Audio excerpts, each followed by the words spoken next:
হবে তোমাদের প্রতিবেশী স্ত্রীর সাথে অবৈধ যৌন কর্ম করা।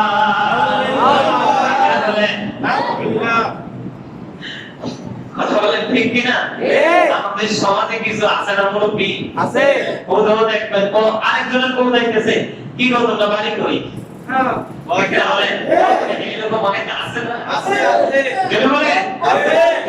নাউজুবিল্লাহ। দ্বিতীয় দিন কোথা থেকে আসছো সেটা জিজ্ঞেস করবে, তৃতীয় দিন কোথায় গিয়েছিলে সেটা জিজ্ঞেস করবে। তখন ধীরে ধীরে ওই তাদের মধ্যে সখ্যতা সৃষ্টি হবে। আল্লাহ রাসূলের হাদিস থেকে প্রমাণ, যেখানে বেগানা একজন পুরুষ থাকে, বেগানা একজন নারী থাকে, থার্ড পারসন হিসাবে থাকে শয়তান। তখনই কিন্তু তারা অবৈধ কাজে লিপ্ত হতে বাধ্য হয়। এই জন্য কি করা যাবে না? পরের স্ত্রীর দিকে কি করা যাবে না? নজর দেওয়া যাবে না। তাদের সাথে কথা বলা যাবে না। তাদেরকে অ্যাভয়েড করতে হবে, তাদেরকে বয়কট করতে হবে। একান্তই যদি কোনো বিশেষ প্রয়োজন থাকে, তাহলে আমার ঘরেও কিন্তু মহিলা মেম্বার আছে। আমি তার মাধ্যমে কোন বার্তা যদি থাকে আদান প্রদান করবো, কিন্তু আমি তো একজন পুরুষ। জিনাল আইনুন নজরু, চোখের জিনা হলো দেখা। বেগানা নারীর দিকে তাকানো একজন পুরুষের চোখের জিনা। জোরে সোরে বলেন না। তোমাদের মূর্তি সেটাকে আটকাতে পারবে না। ঠিক কিনা বলেন? আমার সবগুলো মূর্তিকে একত্রিত করলেও একটা মাসি তৈরি করতে পারবে না। আমার সাথে একমত সবাই? আর জোরে বলেন আলহামদুলিল্লাহ। বলেন না আলহামদুলিল্লাহ। আলহামদুলিল্লাহ।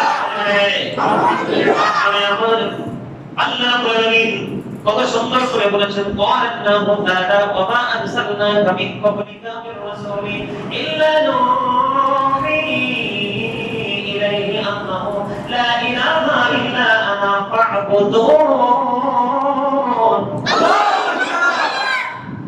মুহাম্মদ বলেন না আল্লাহু আকবার। আরে আল্লাহু আকবার। এই আল্লাহু আকবার বলে কি হবে জানেন? এই ভিতরে যে সামনে কিছু ময়লা জমে না, এগুলো ক্লিন হয়ে যাবে। এটা বলে আল্লাহ ঠিকই। কেউ কি বুকে হাত দিয়ে বলতে পারবে যে আমার ভিতরে ময়লা নাই? যেহেতু ময়লা আছে এগুলো ওয়াশ করতে হবে। আর এগুলোকে ক্লিন করতে হলে অবশ্যই জোরে জোরে চিৎকার মেরে আল্লাহু আকবার, সুবহানাল্লাহ, আলহামদুলিল্লাহ বলতে হবে। ঠিক না বলে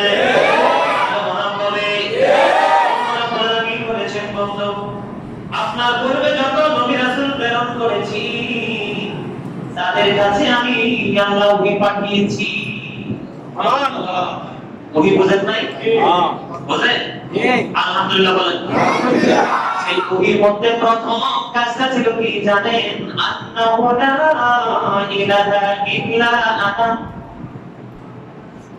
এর মধ্যে প্রথম হলো আমি ব্যতীত অন্য কারো উপাসনা করো না। আল্লাহু আকবার। আর মুহাম্মদ আল্লাহু আকবার। তোমরা আমারই ইবাদত করো।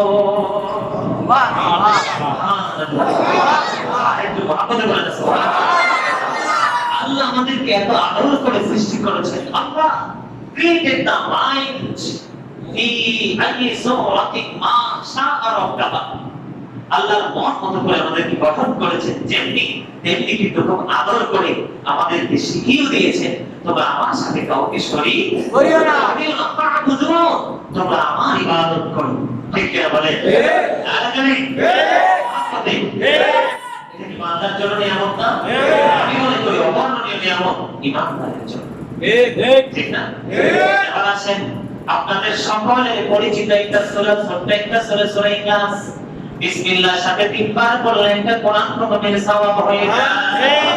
আল্লাহ জোরে বলেন না সুবহানাল্লাহ। মুহাম্মদ সুবহানাল্লাহ।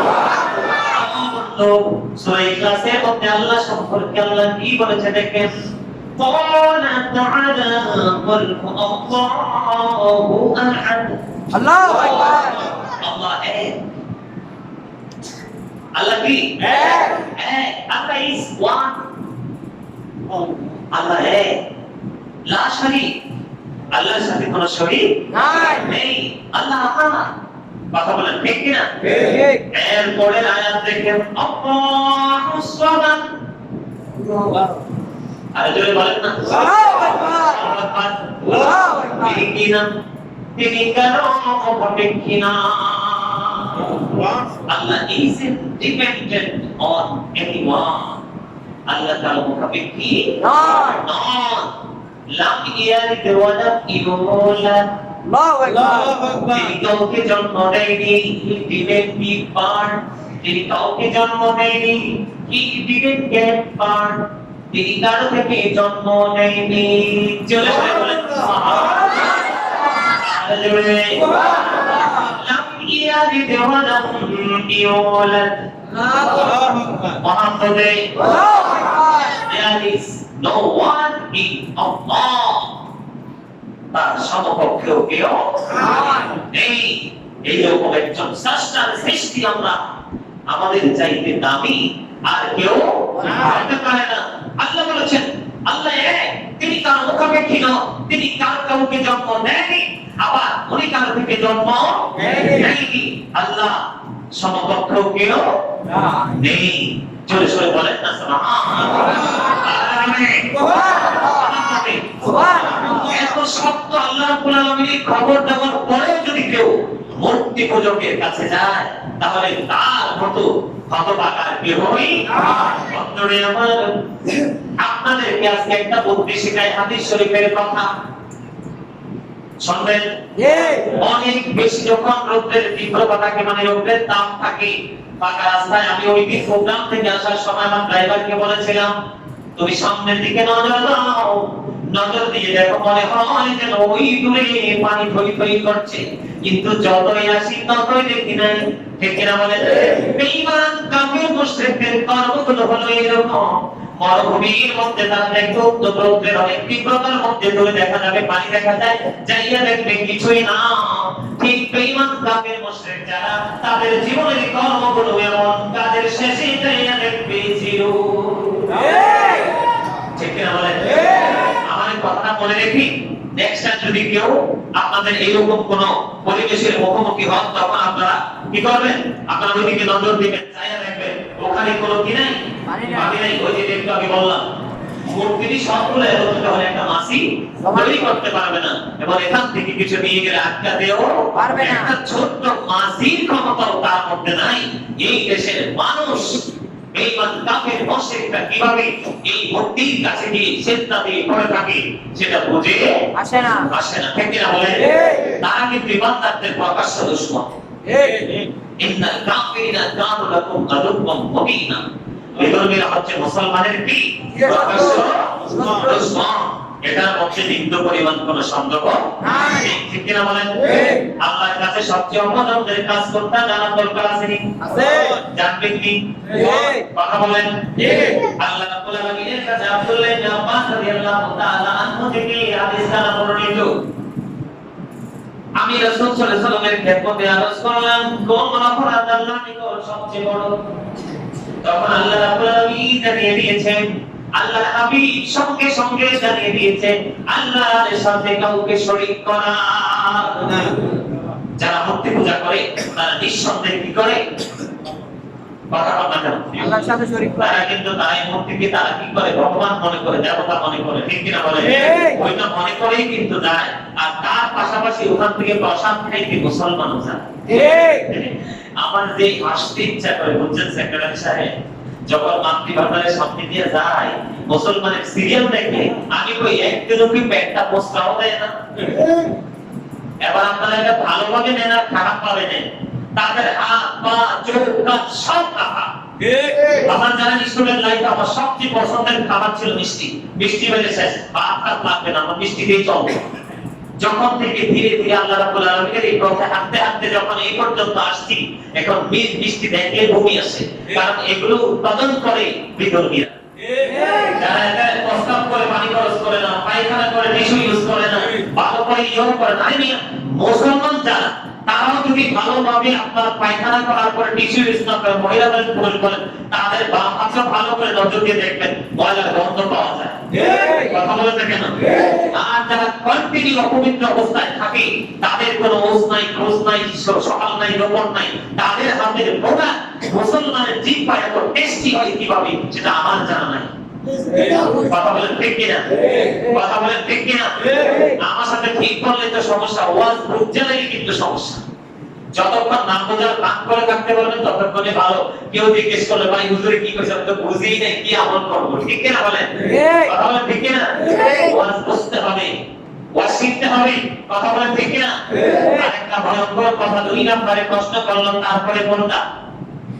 এবার 2 নম্বরে উত্তর দিয়েছে। 2 নম্বর হলো আপন সন্তানকে হত্যা করা। মা বাবা সন্তান হত্যা করে না? করে। তোমার সবাই তো জানে, দেখা যায়। কেমনি করে জানেন কি? বুড়া বয়সে 35 বছর বয়সে যদি কোনো মহিলা বাচ্চা কনসেপ্ট করে, সমাজের মুখ দেখাবো কি করে, এটাকে নিয়ে নষ্ট করে ফেলে দেয়। কথা বলেন না কেন? এই একটা এক্সাম্পল বলছি, আর বেশি বলতে পারবো না, বাকিগুলো আপনারা আমার চেয়ে ভালো বুঝেন। এই জায়গাটা অন্তত কি এই ওয়ার্ডটা আপনারা আমার চেয়ে ভালো বুঝেন। ঠিক কিনা বলেন? অনেক মা বাবা আছে একটা বাচ্চা 2টা বাচ্চা নেয়, আর হয়তো আমাদের দেশের কিছু অসংখ্য বুদ্ধিজীবী আছে কয় একটি কেমনে জানি বলে একটাই যথেষ্ট, কেমনে জানি বলে একটা ছন্দ মিলাইয়া একটি সন্তানই যথেষ্ট। আবার 2টা হইলে কি জানি বলে। এরা বুদ্ধি পাইয়া এখনকার আধুনিক যুগের ছেলেরা বিয়ের 5-6 বছর বাচ্চা এনে না, পরে দেখা যায় মহিলা চিরদিনের জন্য ভর্তা হয়ে গেছে, আর সে বাচ্চা কনসেপ্ট করতে পারবে না। এরকম অনেক আছে দলিল। হুজুরের কাছে পানি করার জন্য আসে, 5 টাইম হুজুরের কাছে আসলে তো সঠিক সলিউশনটা হইতো। ঠিক কিনা বলেন? আর যারা বলে ডাক্তার বিজ্ঞানের মধ্যে সন্দেহ আছে, কিন্তু কোরআনে হাদিসের মধ্যে বিন্দু পরিমাণ কোনো সন্দেহ নাই। এটাকে তার নিত্যদিনের সঙ্গী হিসাবে যে আপন করে নিতে পারবে, তার জীবনে আর কোনো দুঃখ আসবে না। ঠিক কিনা বলেন? তোমার পাশে বসে তোমার বাচ্চা খাবার খাবে, এই চিন্তা করে তুমি নিজের বাচ্চাকে হত্যা করেছো, তোমার মতো পাপী সৃষ্টি জগতে আর কেউ হবে পারে না। ঠিক কিনা বলেন? পৃথিবীতে যত সৃষ্টি আছে সবগুলো নিজেকে দায়িত্ব কার হাতে? আপনার সন্তান 5টা হলে টেনশন কিন্তু আপনার না। আপনি হুদুহুদি চিন্তা করে মাথা ব্যথা করেন, কিন্তু আল্লাহর সময় হলে ঠিক রিজিকের ব্যবস্থা করে দেন। কথা বলেন না কেন? আর এই প্রসঙ্গে আর অনেক কথা বলার ছিল, ছোট মুখে বড় কথা বললে শোভা পাবে না, মুরব্বী আছেন এখানে, এই জন্য বলবো না। তবে বর্তমান প্রজন্ম যারা ইয়াং এবং পরবর্তী প্রজন্মে যারা আসবে, তাদের জন্য আমার একটা কথা অনুরোধ থাকবে, তোমরা যখন সময় হবে বিয়ে করবে, তোমাদের বাচ্চা কাচ্চা হবে, কখনোই কিন্তু এই ফাইজলামিটা করো না। যদি করো আল্লাহর রহমত থেকে বঞ্চিত হবে। 3 নম্বরে বন্ধু খুব খারাপ একটা খবর, এটা কইতাম না কইতাম চিন্তা করতেছি, শুনবেন? আরে জোরে মহাপদে 3 নম্বর